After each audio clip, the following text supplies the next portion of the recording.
Hi friends, ఈ వీడియోలో మనం April 4th, 5th, 6th, 7th కి సంబంధించినటువంటి మోస్ట్ ఇంపార్టెంట్ కరెంట్ అఫైర్స్ చూద్దాం ఫ్రెండ్స్.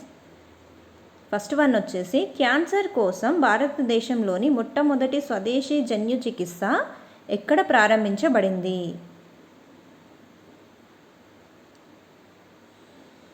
మొట్టమొదటి స్వదేశీ జన్యు చికిత్స. Answer D friends, IIT Bombay. CAR-T cell థెరపీగా పిలువబడే క్యాన్సర్ కోసం భారతదేశం యొక్క మొట్టమొదటి స్వదేశీ జన్యు చికిత్స ఏప్రిల్ 4th, 2024న ఐఐటి బాంబేలో ప్రారంభించబడింది.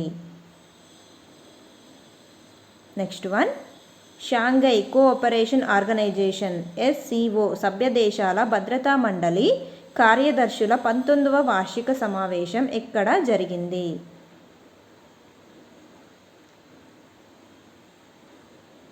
పంతొమ్మిదవ వార్షిక సమావేశం. ఆన్సర్ బి ఫ్రెండ్స్, కజకిస్తాన్లో జరిగింది. షాంఘై కోఆపరేషన్ ఆర్గనైజేషన్ సభ్య దేశాల భద్రతా మండలి కార్యదర్శుల 19వ వార్షిక సమావేశం కజకిస్తాన్లోని ఆస్తానాలో జరిగింది. కజకిస్తాన్లోని ఎక్కడ ఫ్రెండ్స్? ఆస్తానాలో జరిగింది. నెక్స్ట్ వన్, ప్యారిస్ ఒలింపిక్స్కు అర్హత సాధించిన ఏకైక భారతీయ వెయిట్ లిఫ్టర్ ఎవరు?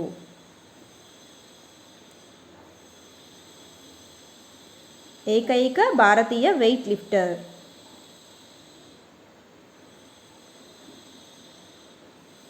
Answer B friends, Mirabai Chanu. Tokyo ఒలింపిక్స్లో రజత పథకంతో పేరుగాంచిన మీరాబాయ్ చాను ప్యారిస్ ఒలింపిక్స్కు అర్హత సాధించిన ఏకైక భారత వెయిట్ లిఫ్టర్. నెక్స్ట్ వన్, ప్రపంచ బ్యాంక్ ఆర్థిక సలహా ప్యానెల్లో సభ్యునిగా ఎవరు నియమితులయ్యారు?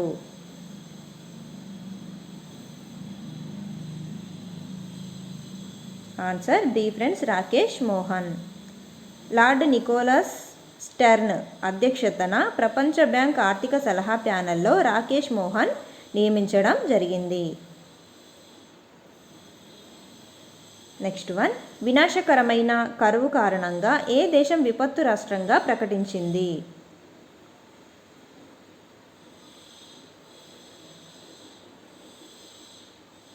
Answer B friends, Zimbabwe. Zimbabwe దక్షిణాఫ్రికాపై తీవ్ర కరువు ప్రభావం చూపడం, ఆహార కొరత మరియు మానవతా సంక్షోభాల కారణంగా విపత్తు స్థితిని ప్రకటించింది. మోస్ట్ ఇంపార్టెంట్ ఫ్రెండ్స్, ఇట్లాంటివి విపత్తు అండ్ నిర్వహణ దాంట్లో వచ్చే ఛాన్స్ ఉంటుంది, కంపల్సరీ గుర్తుపెట్టుకోండి. ఆయుధ వ్యవస్థల కోసం DRDO ఏ రాష్ట్రంలో కొత్త పరీక్షా కేంద్రాన్ని ఏర్పాటు చేస్తోంది?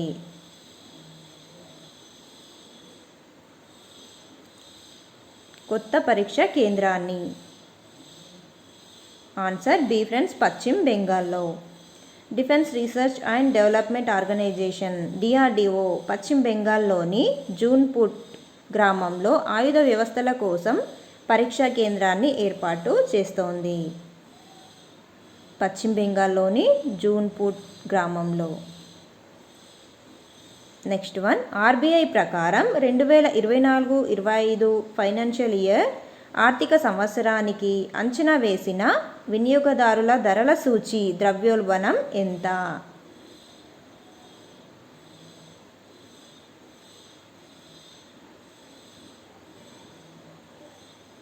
Answer A friends, 4.5%.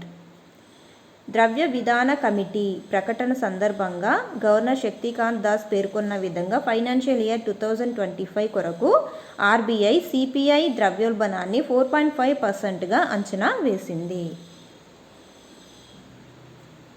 Next one, గుజరాత్లోని ఏ జిల్లాలో 5200 ఏళ్ల నాటి హరప్పా స్థావరం కనుగొనబడింది?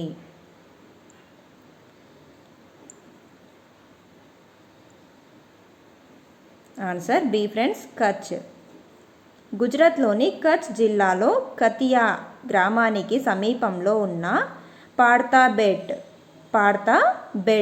వద్ద 5200 ఏళ్ల నాటి హరప్పా స్థావరాన్ని పురావస్తు శాస్త్రవేత్తలు కనుగొన్నారు. ఎక్కడ ఫ్రెండ్స్? గుజరాత్లోని కచ్ జిల్లాలో కతియా గ్రామానికి సమీపంలో ఉన్నటువంటి పార్తా బేట్ వద్ద. నెక్స్ట్ వన్, సన్నత్తి బౌద్ధ క్షేత్రం ఏ రాష్ట్రంలో ఉంది?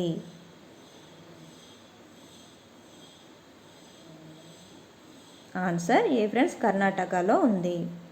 సన్నత్తి బౌద్ధ క్షేత్రం కర్ణాటకలో, ప్రత్యేకంగా కలబురగి జిల్లాలో కనగనహల్లి సమీపంలో భీమా నది ఒడ్డున ఉంది.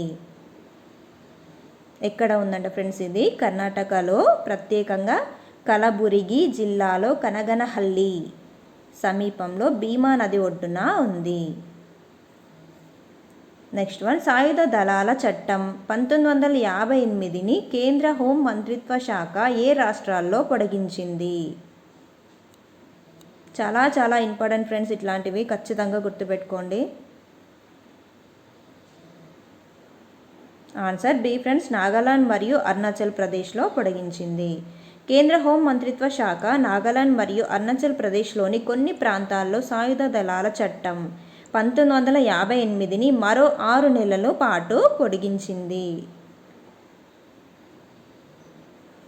నెక్స్ట్ వన్, ఈజిప్టు కొత్త అధ్యక్షుడిగా 3వసారి ఎవరు ప్రమాణ స్వీకారం చేశారు? ఈజిప్టు అధ్యక్షునిగా 3వసారి. Answer A friends, Abdul Fattah El Sisi. Abdul Fattah El Sisi 89.6% ఓట్లను గెలుచుకున్న తర్వాత తన 3వసారి ఈజిప్టు అధ్యక్షునిగా బాధ్యతలు చేపట్టారు. ఈయన 2030 వరకు అతని నాయకత్వం కొనసాగుతుంది. ఇంతే ఫ్రెండ్స్ ఇవాళటి వీడియో. మళ్ళీ ఒక వీడియోలో మళ్ళీ కలుద్దాం. అంతవరకు నా వీడియోను లైక్ చేయండి ఫ్రెండ్స్, షేర్ చేయండి, సబ్స్క్రైబ్ చేయండి. థ్యాంక్ యూ ఫ్రెండ్స్, మళ్ళీ కలుద్దాం.